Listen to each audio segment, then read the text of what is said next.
우리 같이 하나님 말씀 보도록 하겠습니다. 마태복음 1장 1절 말씀입니다. 마태복음 1장 1절 말씀.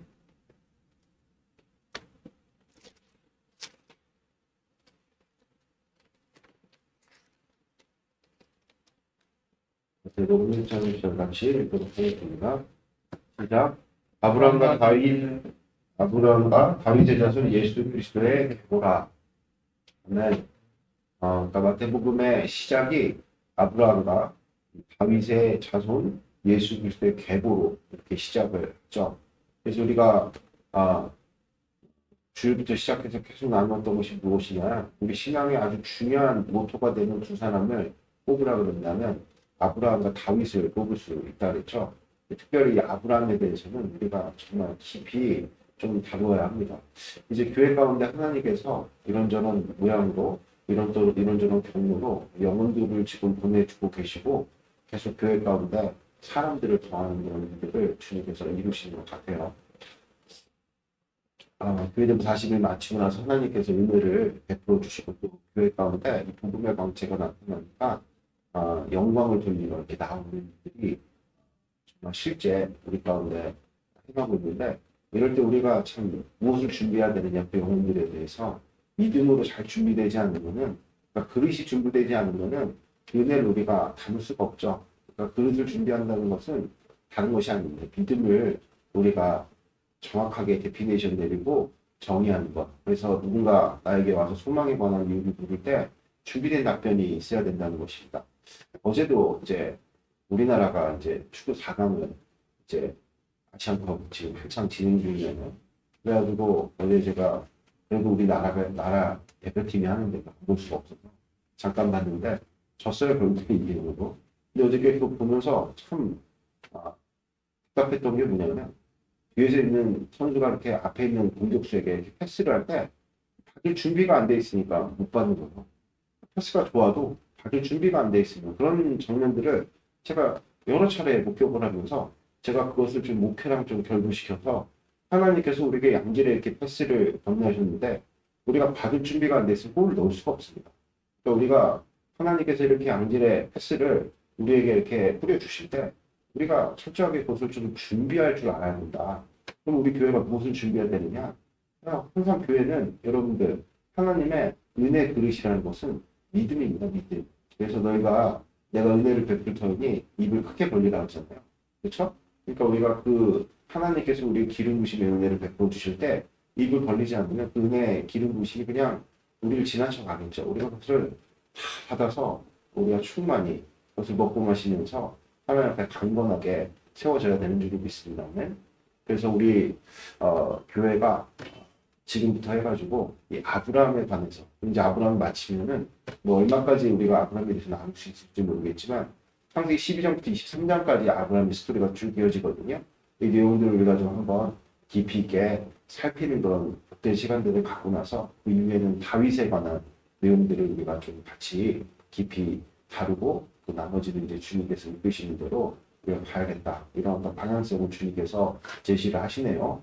그래서 오늘은 이제 어저께와 이어서 말씀이 빛이시라는 이런 복된 하나님 안에서 은혜를 좀 같이 나눴으면 좋겠는데요. 말씀은 요한복음 1장 1절에 보면 말씀이 계시니 그 말씀이 빛이다. 이렇게 분명하게 우리에게 가르쳐 주시죠. 그래서 창세기 1장 1절의 창조기사에 우리가 보게 될 때 빛이 있으라 하시니 빛이 있었고 그 빛은 우리가 배웠잖아요. 이것은 가시광선이 아니다. 왜냐면은 가시광선의 어떤 그런 창조 기사는 4일째나 돼가지고 나타나죠. 하나님께서 먼저 빛을 창조하시고 우리가 이제 흔히 아침에 이렇게 우리가 지금은 이렇게 흑암 가운데 우리가 새벽이니까 해가 안 떴잖아요. 그렇죠? 물론 뭐 달광이라든지 또 여러 가지 별빛들이 있긴 하지만 그것이 미미하기 때문에 지금 어둠이 이렇게 지금 이 시간을 겪고 있지만 곧 있으면 태양이 이렇게 떠오르면서 큰 어둠은 지나가고 환한 빛이 우리를 비추는 그런 낮이 되죠. 그와 마찬가지로 그러니까 그 태양이 해가 언제 창조가 됐냐? 4일째 창조가 됐잖아요. 첫 번째 창조된 첫째 날 창조된 그 빛인 하나님의 영광이 우리 가운데 나타난 거죠. 나타난 거. 그러니까 빛이 있으라 하시니 빛이 있었고, 그러니까 하늘의 경륜, 하늘의 정하신 뜻이 말씀으로 선포되어지는, 그러니까 빛이 있으라 하시니 그 하나님의 입술에서 나온 그 선포된 말씀 그 자체가 하나님의 영광으로 이 땅 가운데 나타났다. 여러분들 이렇게 이해를 하시면은 좋을 것 같은데 계속 들어야 돼요. 어려운 개념입니다. 그러니까 아브라함이 본토 친척 아비의 집을 떠나서 믿음의 여정을 시작하게 된 것이 영광의 하나님께서 나타났다. 이게 이제 스데반 집사의 증언이에요.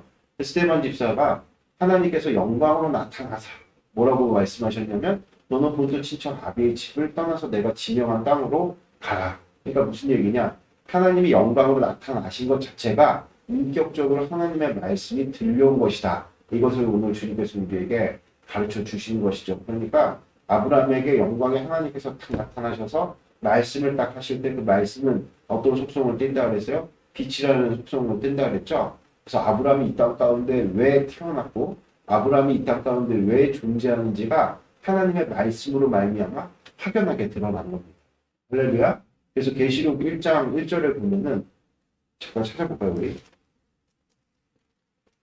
계시록 1장 1절에 보면 예수 그리스도의 계시라. 이는 하나님이 그에게 주사 반드시 속히 일어날 일들을 그 종들에게 보이시려고 그의 천사를 그 종 요한에게 보내어 알게 하신 것이라. 그러니까 여기 보면은 계시록이 무엇이냐? 요한계시록이 무엇이냐? 바로 예수 그리스도의 계시다. 이것을 이제 요한 사도가 말씀하고 있죠. 여기서 계시라는 헬라어 단어가 아포칼립시스라는 그런 단어인데요. 그 뜻이 뭐 여러 가지 뜻이 있는데 두 가지 한 주요한 뜻이 있어요. 홍로하다, 조명하다 이런 뜻이 있어요. 그러니까 하나님께서 계시하신다. 무엇을 계시하신 겁니까?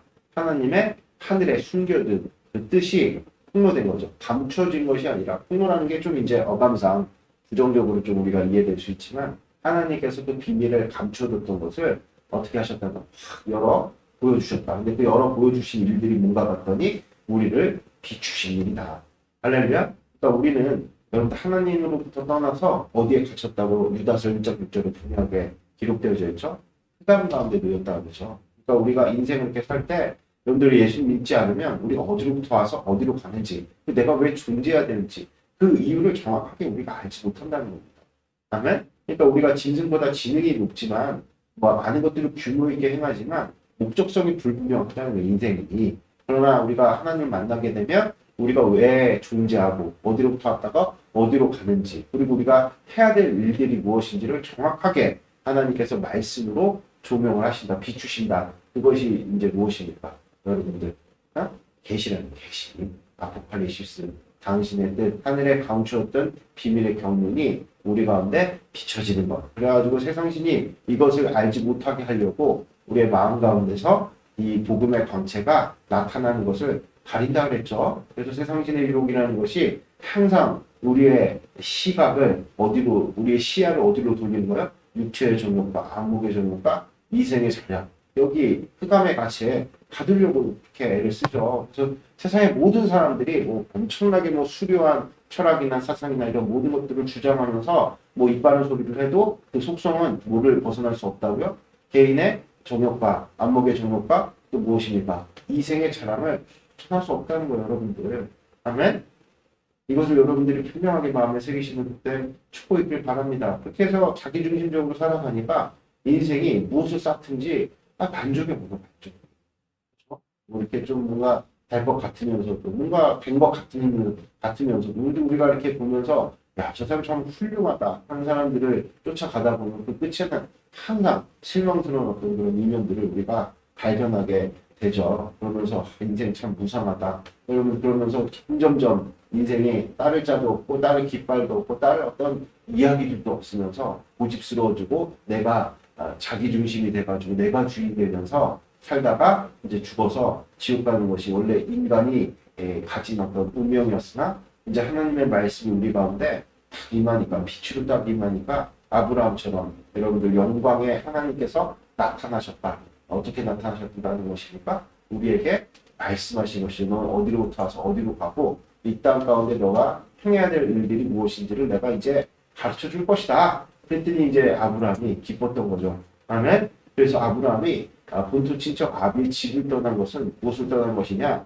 여러분 이 땅의 삶의 논리에서 떠난 겁니다. 앞서 얘기했던 것처럼 여러분들 이생의 자랑, 안목의 정욕, 그리고 육체의 정욕, 이런 어떤 자기중심적인 삶의 내용성, 그러니까 그 인생의 어떤 목적도 불분명하고 방향성도 모호한 그런 삶에서 아주 정확하게 인생의 목적과 방향성을 주님께서 계시하고 지시하신 그곳이 바로 가나안 땅으로 나아가는 그런 삶이었던 것이죠. 할렐루야. 아멘.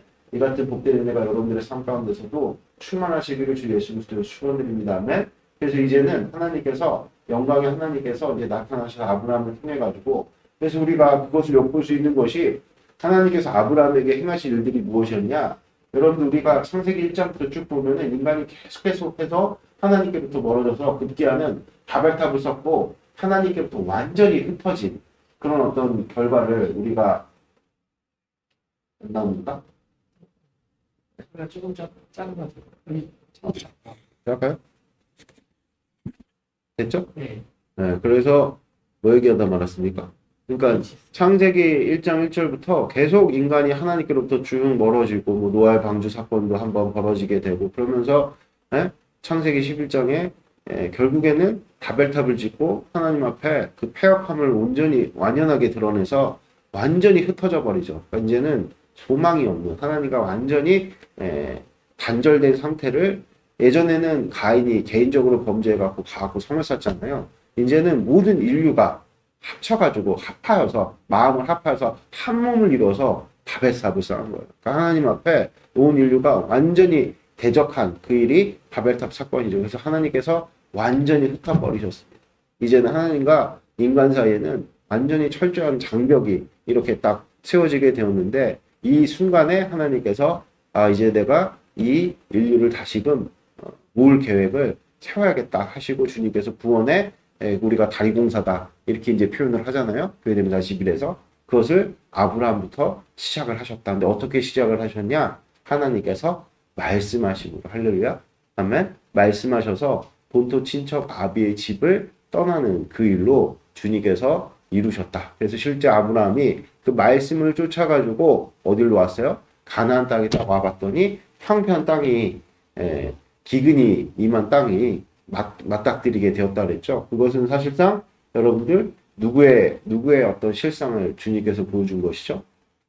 아브라함의 실상을 주님께서 보여준 것이죠. 아브라함의 심적 상태, 영적인 상태가 이렇게 황폐하다라는 것을 주님께서 보여주시면서 그러면서 아브라함이 실제 하나님에 대한 믿음도 없고 사람에 대한 신뢰도 없는 상태를 지금 그 바닥인 상태를 애굽에 내려가는 그 일로 말미암아 아버지께서 적나라하게 직면케 하시죠. 그럴 때 어떻게 해야 됩니까?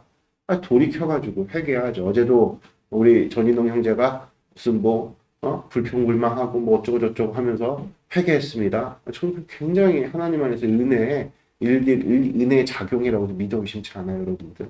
우리가 여러분들 우리 안에 있는 바닥인 모습을 직면할 줄 알아야 되는데 우리는 늘 그것을 회피하면서 살죠. 아브라함은 사실 아브람이라는 이름 자체가 나는 한 집안의 좋은 가장이다 이런 의미잖아요.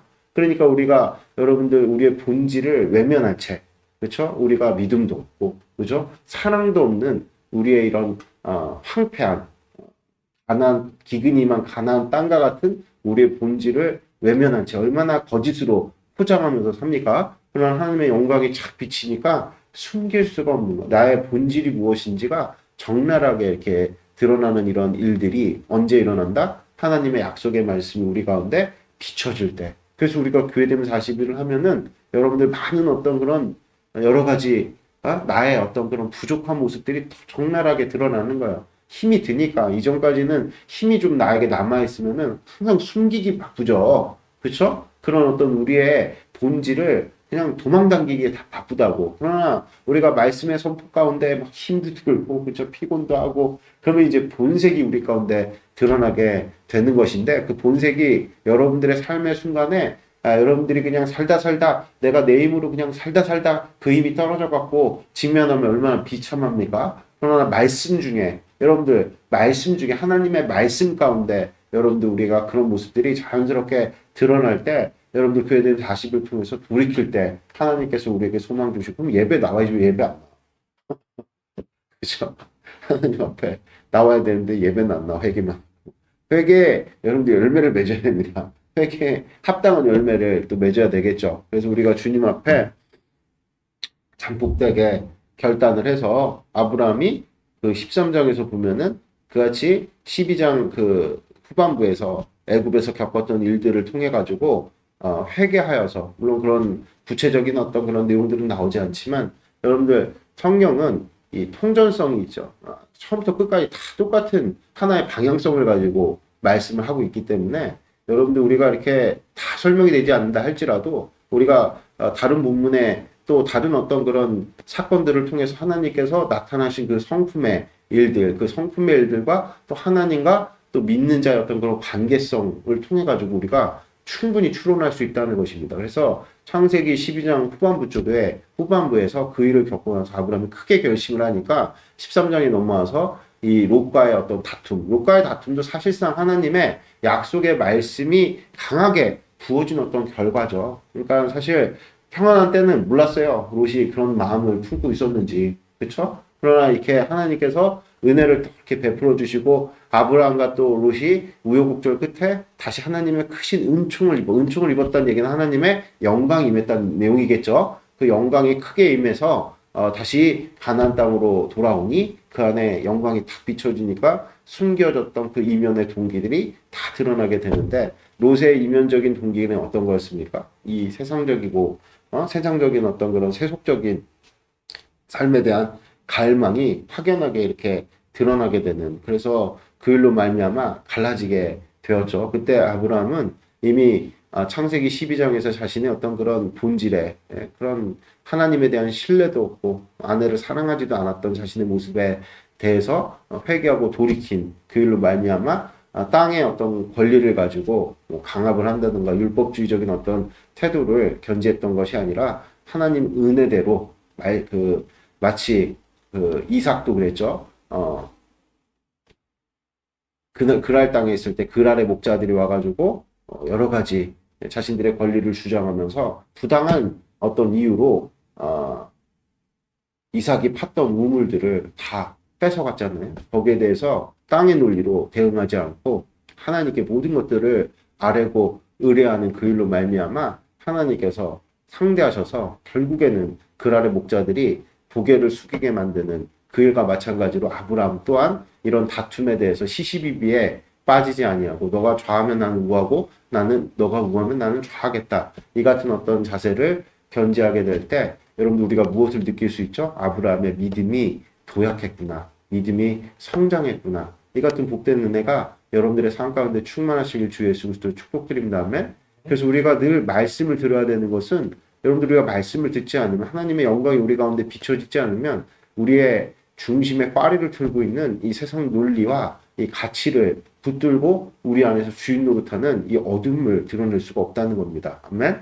근데 하나님의 약속의 말씀이 우리 가운데 비춰지게 될 때, 그러니까 자꾸 이제 교회됨 사실을 딱 맞춰서 은혜 가운데 맞췄는데 갑자기 뭐 이렇게 아내가 뭐라고 시시비비를 걸어온다든지 아니면 뭐 자식들이 문제를 일으킨다든지 아니면 회사에 갔는데 여러 가지 문제들이 벌어진다든지 왜 그렇습니까? 여러분들 그것은 그 마귀의 공격이다. 뭐 그럴 수도 있겠지만 내 안에 있는 여러분들 어둠이 드러나는 내 안에 어둠이.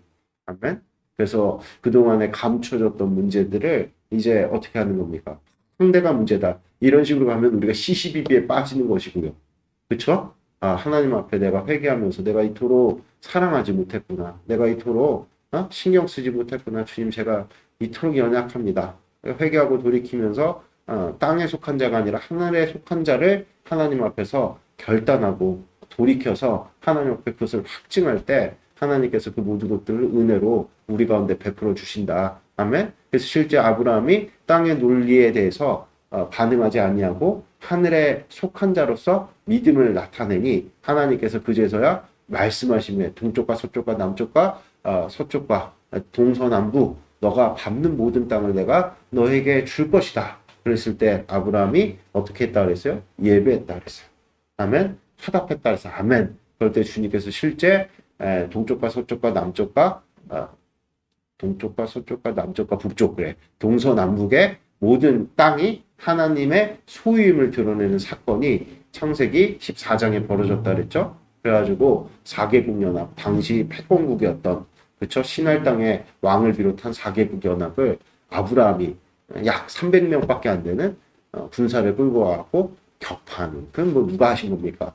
하나님이 하신 거죠. 그 일을 경험했을 때 아브라함이 얼마나 참 마음이 고동쳤을까요? 그쵸? 그런데도 불구하고 아브라함이 그런 대승을 거뒀음에도 불구하고 또 4개국 연합이 보복해 올까봐 두려워하는 마음을 갖게 됐을 때도 주님께서 나타나셔가지고 내가 너의 뭐라고 말씀하십니까?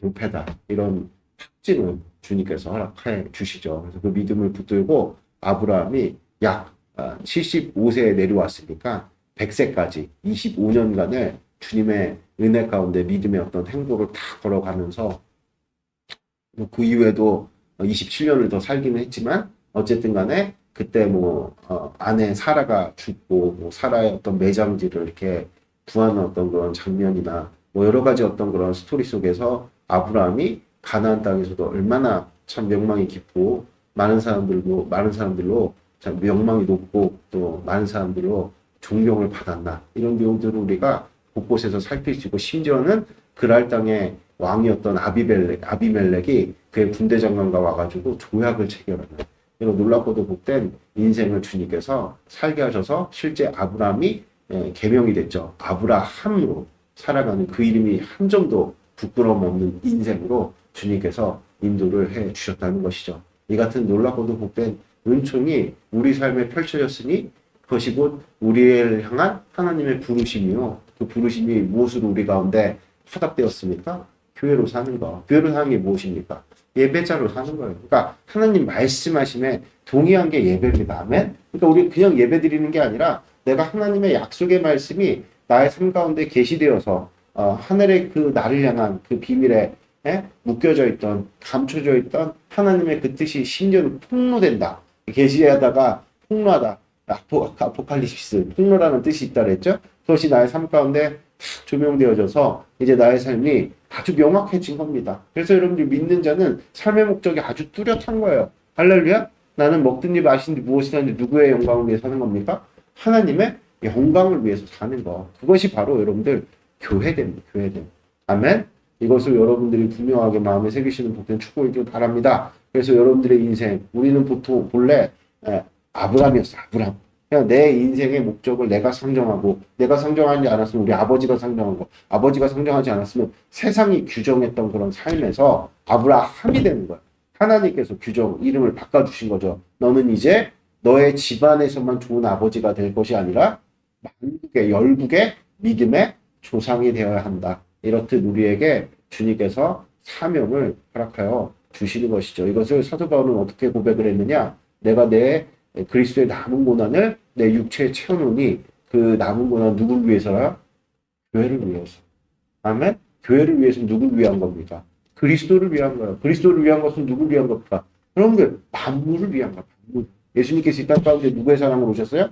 하나님의 사랑으로 오셨는데 그 하나님의 사랑은 요한복음 3장 16절에 보니까 세상을 사랑하는 사랑이었다. 아멘? 그래서 이명무 형제께서 사업을 시작하신 것은 정말로 그야말로 신의 한 수다. 그러니까 이명무 형제님이 강단에 선포되어지는 말씀. 진짜 그리스도인이라면은 양심 있어야 한다. 작은 자만 잘 먹고 잘 살 것이 아니라 한 사람이라도 다 건사해갖고 먹여 살릴 그런 어떤 국리를 해야 되는 것이 그게 그리스도인이다. 그러니까 그리스도인은 웬만하면 다 사업을 해야 된다. 이런 어떤 말씀에 대해서 마음이 동화해갖고 사업을 시작한 것이 이제 벌써 3년째잖아요. 그렇죠? 하나님의 놀랍고도 복된 은총이 이 같은 아브라함의 길을 걷는 우리 이명문 형제와 또 우리 모든 신촌 임마누엘 지체들 가운데 충만하시기를 주 예수 그리스도의 축복드립니다. 아멘. 그래서 내가 아브람으로 사는 것이 아니라 아브라함으로 살아가는 여러분들이 되시기를 주 예수 그리스도의 이름으로 축복드립니다. 그것이 교회됨입니다. 여러분 교회를 위하는 것이 누구를 위하는 것인가? 만물을 위하는 것입니다. 여러분들 여기 교회를 위해서 여러분들이 인생을 바쳐가지고 교회 일꾼이 되어질 때 여러분들의 삶의 현장 속에서도 헌신할 수 있고 섬길 수 있는 그런 능력의 기름 부음이 임한다는 사실을 여러분들이 분명하게 마음에 새기시고, 그래서 이번에 이명근 형제 사업이 잘 될 것이다 이렇게 얘기한 것은 무슨 뭐 물질이 많이 쌓이고 뭐 명망이 높아지고 뭐 이런 차원의 문제를 이야기한 것이 아니라, 우리 이명근 형제께서 이제 교회 일꾼이 되셔갖고, 오늘 그 이명근 형제 오니까 김영 목사가 새벽 예배하는 게 이렇게 수월하잖아요. 예? 아니 맨날 보면은 이명근 형제 안 나오고 그러면은 나 혼자 말씀 전하고 뭐 할 수도 있는데, 그러면 저 카메라가 또 무슨 문제가 있나, 계속 이거 뭐가 있나, 이거 신경 쓰고 저거 신경 쓰고, 얼마나 그 말씀 전하는 것이 지체가 있겠어요. 그러나 이렇게 새벽 예배를 섬기는 우리 이명근 형제의 어떤 일꾼된 모습을 통해 가지고 이렇게 교회에 말씀이 선포되어지는 것이 원활해질 때, 여러분,